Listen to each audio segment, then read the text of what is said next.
So, nandito po tayo ngayon sa Victory Liner dito sa Dagupan City.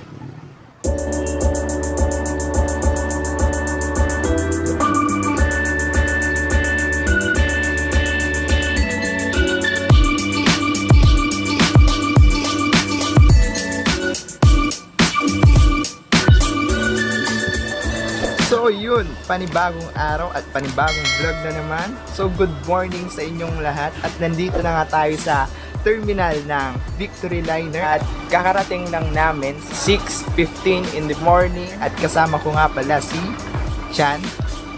Maghihintay kami dito kasi kami lang dalawa ang nandito sa bus. As you can see, wala pang mga pasahero. I-update ko na lang kayo sa mga mangyayari mamaya. So, peace!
So we're here at Baguio City. Tignan nyo naman, umuulan.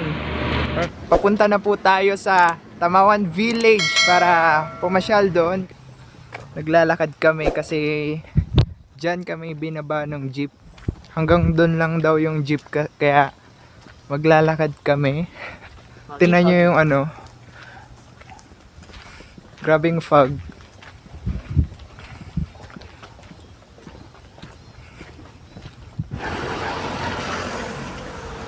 Makita.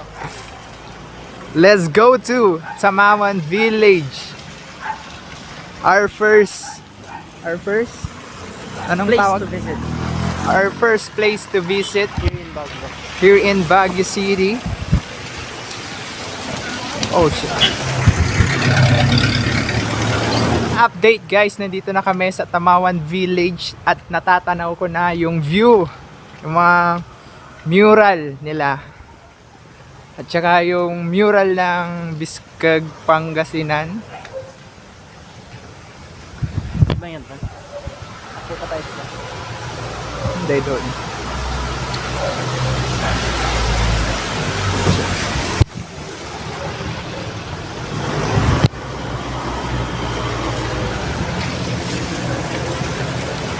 Dito na tayo sa Tamawan Village.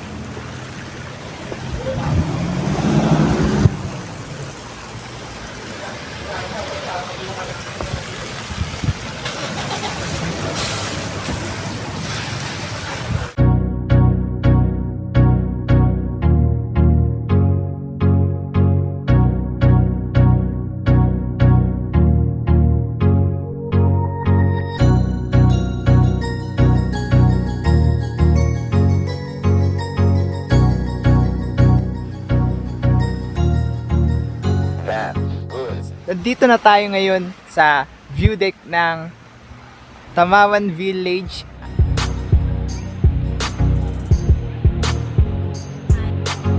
lilibutin lang natin itong mga ibang part ng Tamawan Village. At tara!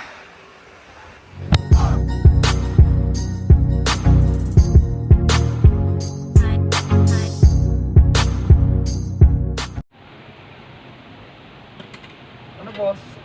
Magpapala na tayo dito. Joke lang.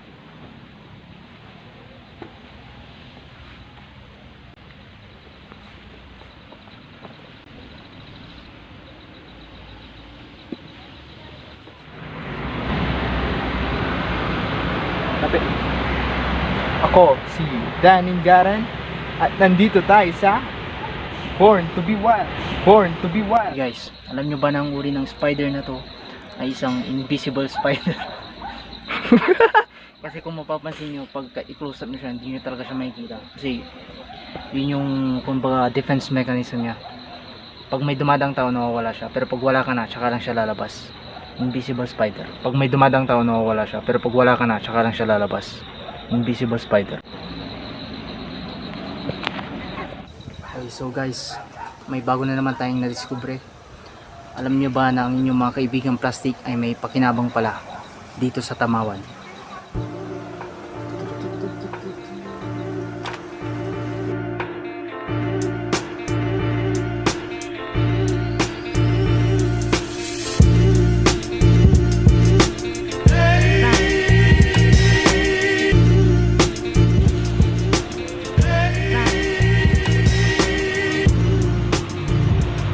So we are now leaving Tamawan Village at pasakay kami ng jeep. Magtitingin kami ng jeep dito kung saan yung sakayan pabalik doon sa plaza. So let's go. At yun na nga, umuulan pa rin. As you can see, nakapayong kaming dalawa. At hindi namin alam kung ano yung next namin. Baka punta kami sa Bell Church. So, naglalakad kami. Hindi pwedeng mapigilan na wala din. Rain or shine, guys. Pag pupunta kayo dito sa Baguio, dapat naka-prepared kayo lagi. Kailangan nyo ng payong. Syempre, tubig para hindi kayo ma-dehydrate. At syempre, pinaka-importante sa lahat, budget. Pamasahe. Pamasahe. Yung biyahe namin kanina, umalis kami ng Dagupan 6:30 in the morning at narating tayo dito ng 10 mga 10 pasado, ano? Mga 10 ganun. Mga 10, oh. Kasi traffic eh. Traffic kasi, tapos madami pang dinaanan na bayan, kaya yun. So what is up guys, nandito po kami ngayon sa Good Taste para mag-lunch kasi alas 2 na ng hapon at ngayon pa lang kami mag-lunch at yun na nga, nandito na yung in-order namin, egg, fried rice, chicken, tapos gulay. Tapos umorder din ako ng cream puff, tapos siya at choco. Tapos meron siyang milk. Kakain lang kami. Ta-timelapse ko na lang to. Yeah.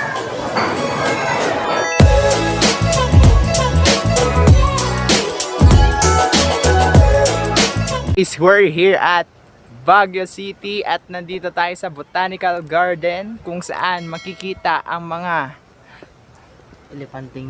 elepanteng galing sa Thailand. Thai elephants in Baguio City.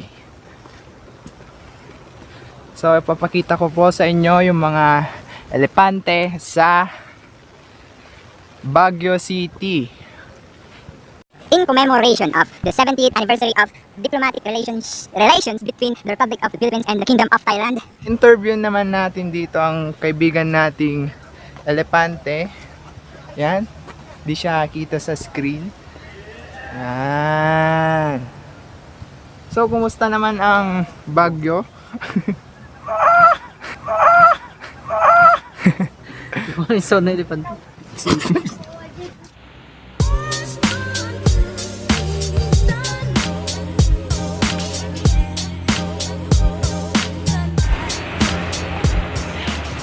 Hello, good afternoon. Nandito po tayo sa mga hayop na ito. Dito mo makikita kung anong klaseng hayop ka, demonyo ka. You're the pig ka ba? Shoutout nga pala kay Luis. Luis.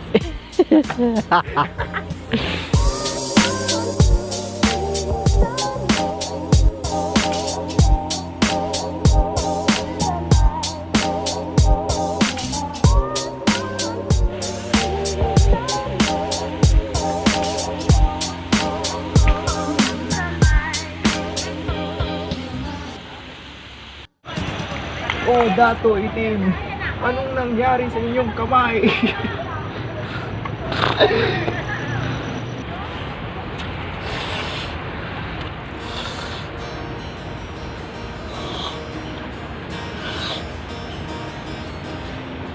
Okay.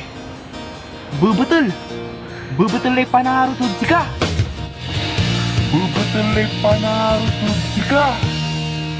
Lumuha kang nag-iisa, nakatungaw sa buwan. So, nandito pa rin tayo sa Botanical Garden. Yoo! Tamang libot lang dito sa Botanical Garden. At hinto muna tayo kasi may nagpipicture dyan. Let's appreciate the nature. How lovely and how beautiful it is. Basta may cave doon sa sa Botanical Garden. Part ng Japanese shrine. Sa may part ng Japanese, no? Ah, Japanese o Chinese? Japanese yun, Japanese. Ah, yun, Japanese. Basta sa Botanical meron siyang cave. But Tunnel then, ba? nakasara. Oh, tunnel. Oh, tunnel. Kaso nga lang, nakasara, nakapadlock. Considering yung weather. Tapos yung ibang part din, sinara nila kasi yung mga pine trees, parang inaalagaan pa nila, no? Update mga kaibigan, at palabas na kami ng Botanical Garden kasi yun lang, ang hirap umakyat, grabe. Dahil sa sama ng panahon at sama ng aking tiyan, Limited. unfortunately, tama ba? Oo, Unfortunately, hindi namin mabibisit yung iba, pero sana Next soon, next time ay makapunta kami sa mga itinerary talaga namin. Kasi may plano talaga kaming puntahan, which is Valley of Colors, tapos yung sa Bell Tower, ano pa ba? Diplomat Hotel.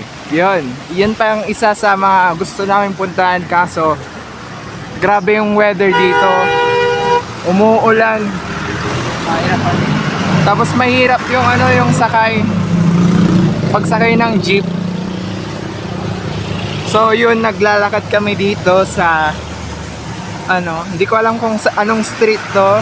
Basta naglalakad kami dito papunta sa baka Teachers Camp or Laperal. Yung White House. Yung para siyang basta White House siya na haunted house. Yan. Ang namin yung kaya ng stamina namin. Titignan namin kung ano yung kaya naming lakarin. Kung kaya ba naming lakarin papunta doon sa Laperal, White House. Kasi gusto na kami. Oo. Lakas din ang ulan. Kanina pa hindi pa tumigil. Grabe yung yung lamig dito. Sobrang lamig, natay ako doon sa SM.